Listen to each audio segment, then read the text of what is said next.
To only allow messages from your contacts when the not disturb is on Samsung Galaxy S24 Ultra, swipe down the top of the screen and then tap setting icon. Scroll down the screen to find notification. Tap notification. Tap the not disturb. Under allow during the not disturb section, tap calls and messages. Under also allow section, tap messages and then select contacts only. Tap the back key to save your selection.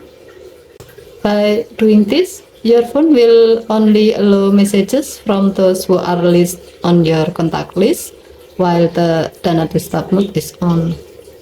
Okay, thank you for watching. Please help to like and subscribe. Have a nice day.